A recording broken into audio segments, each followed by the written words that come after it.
नमस्कार. आज मी आजारी आहे, तरीही मुद्दाम मी हा व्हिडिओ तुमच्या सर्वांसाठी बनवते आहे.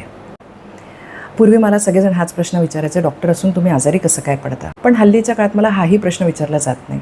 मला एक वेगळा प्रश्न विचारला जातो. तो म्हणजे तुम्ही इतकं रनिंग करता, इतकं हेल्थ कॉन्शियस आहात, तरीही आजारी पडता? ज्या वेळेला तुम्ही आम्हाला आजारी पडलेले बघता त्यावेळेला बऱ्याच जणांना असंही वाटतं की कशासाठी इतके धावपळ करायची मग? शेवटी प्रत्येकजण आजारीच पडत आहे. मग फिटनेसचं महत्त्व काय? माझे एक पेशंट पण आहे जी मला नेहमी म्हणते, मॅडम आजकाल सगळंच तर आयतं मिळतं आहे, कुठे चाला फिरायची, हातपाय वापरायची ताकदीची गरजच नाही आहे. इवन आजारी पडलं तरी आपल्याकडे इन्शुरन्स आहे. मग फिटनेसचं महत्त्व काय? मी तुम्हाला सांगते.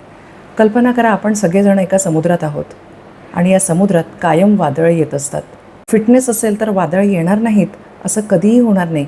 पण तुम्ही फिट असाल तर या वादळांना झेलण्याची, त्यांना सामोरे जाण्याची शारीरिक आणि मानसिक शक्ती फिटनेस आपल्याला देत असतं.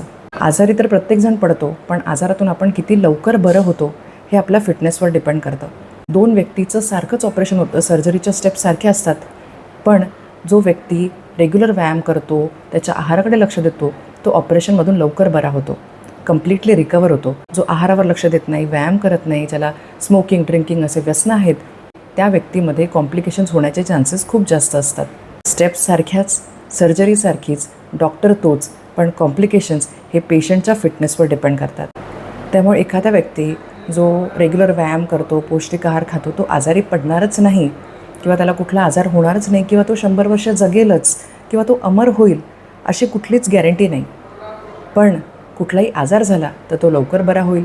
कुठलाही मोठा आजार झाला तर इतर व्यक्तींपेक्षा या आजाराला जास्त चांगल्या पद्धतीने सामोरे जाऊ शकतात. आयुष्य खूप अवघड आहे. आयुष्याचा प्रवासही तेवढाच अवघड आहे. वादळही प्रत्येकाच्या आयुष्यात येणार आहे, पण या वादळांना भेदण्याची शारीरिक आणि मानसिक ताकद फिटनेस देते. आयुष्य थोडंसं सुकर आणि सोयीस्कर करण्याची शक्ती आपल्याला फिटनेस किंवा एक्सरसाइज देत असते. आपलं क्वालिटी ऑफ लाईफ इम्प्रूव्ह करण्याचं काम फिटनेस करत असतं. फिटनेस हे काही डेस्टिनेशन नाही आहे, तो एक प्रवास आहे आयुष्याचा, ज्यामुळे आपल्या आयुष्याचा प्रवास थोडासा सोपा होतो. स्वस्थ रहा, मस्त रहा. धन्यवाद.